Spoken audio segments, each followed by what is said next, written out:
அதிகாரம் 12. அன்றியும் ஒரு பெரிய அடையாளம் வானத்திலே காணப்பட்டது. ஒரு ஸ்திரீ சூரியனை அணிந்திருந்தாள். அவள் பாதங்களின் கீழே சந்திரனும் அவள் சிரசின் மேல் 12 நட்சத்திரங்களுள்ள கிரீடமும் இருந்தன. அவள் கர்ப்பவதியாயிருந்து பிரசவ வேதனையடைந்து பிள்ளை பெறும்படி வருத்தப்பட்டு அலறினாள். அப்பொழுது வேறொரு அடையாளம் வானத்திலே காணப்பட்டது. 7 தலைகளையும் 10 கொம்புகளையும் தன் தலைகளின் மேல் 7 முடிகளையும் உடைய சிவப்பான பெரிய வலு சர்ப்பம் இருந்தது. அதன் வால் வானத்தின் நட்சத்திரங்களில் 1/3 பங்கை இழுத்து அவைகளை பூமியில் விழத்தள்ளிற்று. பிரசவ வேதனைப்படுகிற அந்த ஸ்திரீ பிள்ளை பெற்றவுடனே அவளுடைய பிள்ளையை பட்சித்து போடும்படிக்கு அந்த வலு சர்ப்பம் அவளுக்கு முன்பாக நின்றது. சகல ஜாதிகளையும் இருப்பு கோலால் ஆளுகை செய்யும் ஆண் பிள்ளையை அவள் பெற்றாள். அவளுடைய பிள்ளை தேவனிடத்திற்கும் அவருடைய சிங்காசனத்தினிடத்திற்கும் எடுத்து கொள்ளப்பட்டது. ஸ்திரியானவள் வனாந்திரத்திற்கு ஓடிப்போனாள். அங்கே 1260 நாளளவும் அவளை போஷிப்பதற்காக தேவனால் ஆயத்தமாக்கப்பட்ட இடம் அவளுக்கு உண்டாயிருந்தது.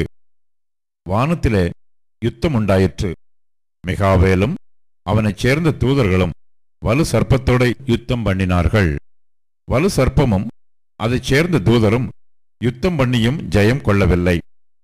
வானத்தில் அவர்கள் இருந்த இடமும் காணப்படாமற் போயிற்று. உலகம் அனைத்தையும் மோசம் போக்குகிற பிசாசு என்றும் சாத்தான் என்றும் சொல்லப்பட்ட பழைய பாம்பாகிய பெரிய வலு சர்ப்பம் தள்ளப்பட்டது. அது பூமியிலே விழத்தள்ளப்பட்டது. அதனோடே கூட அதைச் சேர்ந்த தூதரும் தள்ளப்பட்டார்கள்.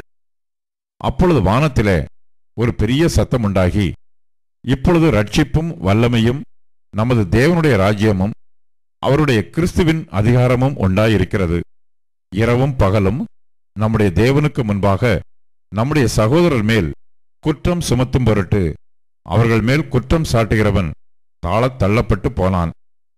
மரணம் நேரிடுகிறதா இருந்தாலும் அதற்கு தப்பும்படி தங்கள் ஜீவனையும் பாராமல் ஆட்டுக்குட்டியின் இரத்தத்தினாலும் தங்கள் சாட்சியின் வசனத்தினாலும் அவனை ஜெயித்தார்கள். ஆகையால் பரலோகங்களே, அவைகளில் வாசமாயிருக்கிறவர்களே, களி கூறுங்கள். பூமியிலும் சமுத்திரத்திலும் குடியிருக்கிறவர்களே, ஐயோ, பிசாசானவன் தனக்கு கொஞ்ச காலம் மாத்திரம் உண்டென்று அறிந்து மிகுந்த கோபங்கொண்டு உங்களிடத்தில் இறங்கினபடியால் உங்களுக்கு ஆபத்து வரும் என்று சொல்ல கேட்டேன். வலு சர்ப்பமானது தான் பூமியிலே தள்ளப்பட்டதை அறிந்து அந்த ஆண் பிள்ளையை பெற்ற ஸ்திரியை துன்பப்படுத்தினது. ஸ்திரியானவள் அந்த பாம்பின் முகத்திற்கு விலகி ஒரு காலமும் காலங்களும் அரை காலமுமாக போஷிக்கப்படத்தக்கதாய் வனாந்திரத்திலுள்ள தன் இடத்திற்கு பறந்து போகும்படி பெருங்கழுகின் 2 சிறகுகள் அவளுக்கு கொடுக்கப்பட்டது. அப்பொழுது அந்த ஸ்திரியை வெள்ளம் கொண்டு போகும்படிக்கு பாம்பானது தன் வாயிலிருந்து ஒரு நதி போன்ற வெள்ளத்தை அவளுக்கு பின்னாக ஊற்றிவிட்டது. பூமியானது ஸ்திரீக்கு உதவியாக தன் வாயை திறந்து வலு சர்ப்பம் தன் வாயிலிருந்து ஊற்றின வெள்ளத்தை விழுங்கினது. அப்பொழுது வலு சர்ப்பமானது ஸ்திரியின் மேல் கோபங்கொண்டு தேவனுடைய கற்பனைகளை கைக்கொள்ளுகிறவர்களும் இயேசு கிறிஸ்துவை குறித்து சாட்சியை உடையவர்களுமாகிய அவளுடைய சந்ததியான மற்றவர்களுடனே யுத்தம் பண்ண போயிற்று.